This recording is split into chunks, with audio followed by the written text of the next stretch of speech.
Hi, I'm Dr. Raghu Athré with Athre Facial Plastics in Houston, Texas. I'm a double board certified facial plastic surgeon specializing in facial rejuvenation. This talk comes to us from actually one of the comments from one of our subscribers. Earlier, we had published a talk about a deep neck lift and what a deep neck lift actually entails. In that, we talked about the hyoid bone, and I got a great comment from one of my listeners who said, "Can you please put out a video about the hyoid bone, what it is, and how it relates to a neck lift?" And I thought this was actually a great idea, so that's what this talk is going to be about. So let's first start with, what is the hyoid bone? So the hyoid bone is actually a piece of cartilage that's in your neck.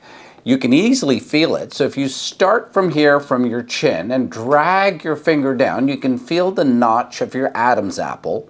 And right above it, there's a little round nubbin of cartilage, and that's the hyoid bone.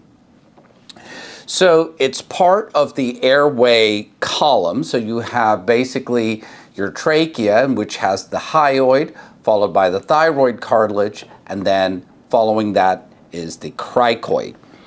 Now, the reason that the hyoid is actually important in facelift and neck lift surgery is that it plays an extremely important role in defining the angulation of the neck. So let's take a look at this using some diagrams here. So I'm going to draw on this diagram, and here we have right here, this little blue thing that I'm marking right there is your hyoid, and this green thing that I'm marking right here, this is your thyroid, okay? So this is actually the thyroid cartilage where you have the Adam's apple, okay? So let's take a look at it from a different angle now. So here it is marked in purple. Now, when we look at the hyoid here, there's a couple of very interesting things. So I'm going to first mark the hyoid in red. So there's your hyoid. But what the hyoid is important for in terms of facelift and neck lift surgery is it determines the angulation of the neck. So you can see in this pictorial X-ray-like diagram that the position of the hyoid determines the position of the neck.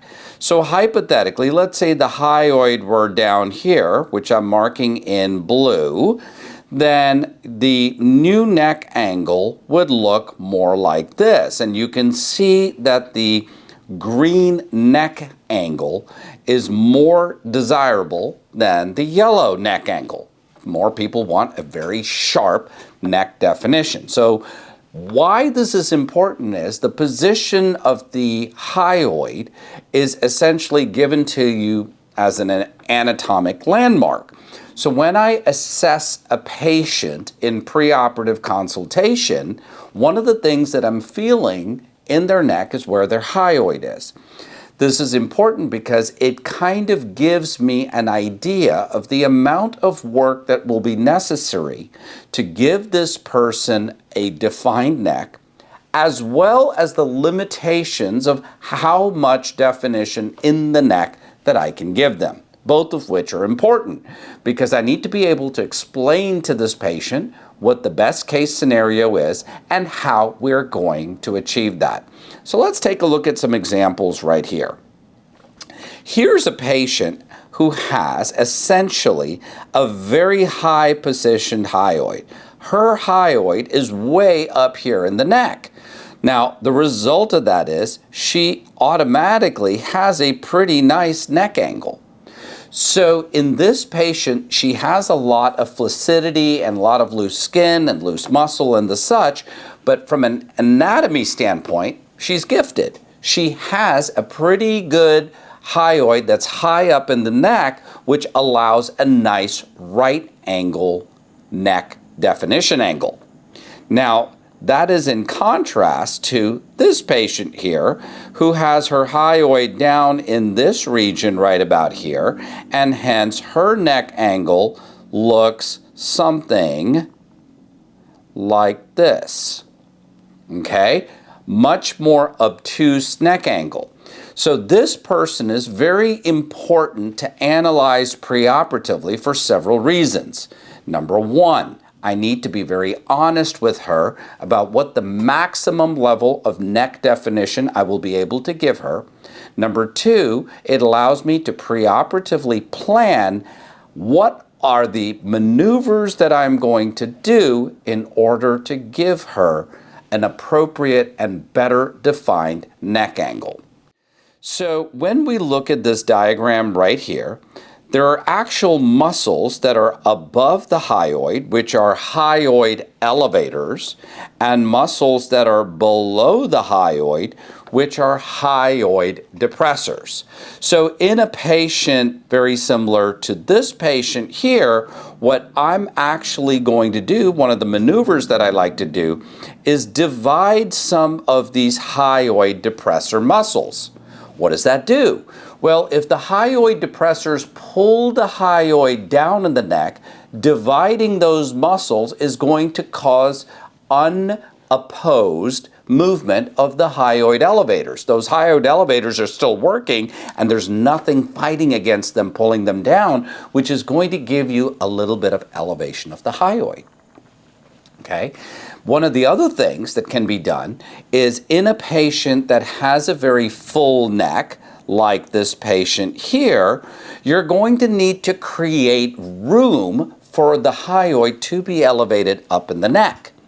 So we've talked on many of our prior videos about the platysma muscle, and this platysma muscle is used as a sling in order to lift all of those tissues. However, the platysma muscle itself is a relatively weak muscle. It does not have a lot of integral strength. So if you're asking it to lift tissues up into the neck, you're going to have to create room so that there is not a lot of weight or tension pushing downwards. Some of these maneuvers are described in the deep neck lift video where we talk about removing some of the fat underneath the platysma, especially in the central region, as well as removing the submandibular glands.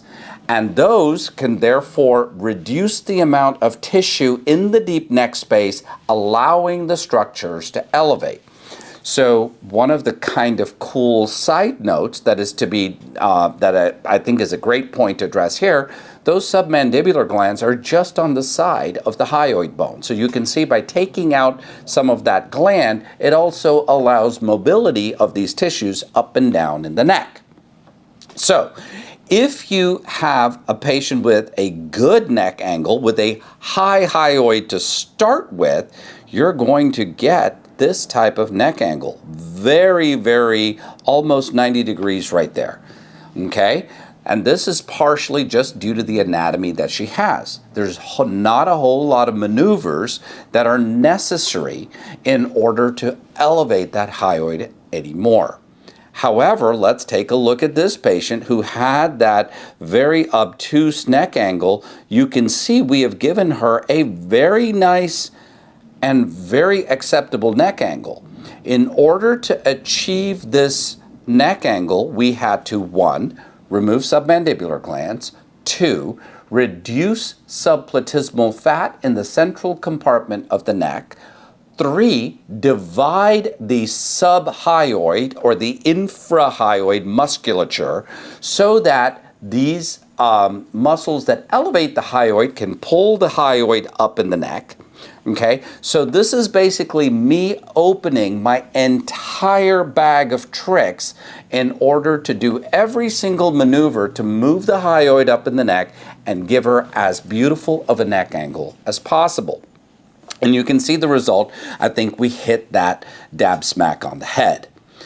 So the long and the short of this video is as follows.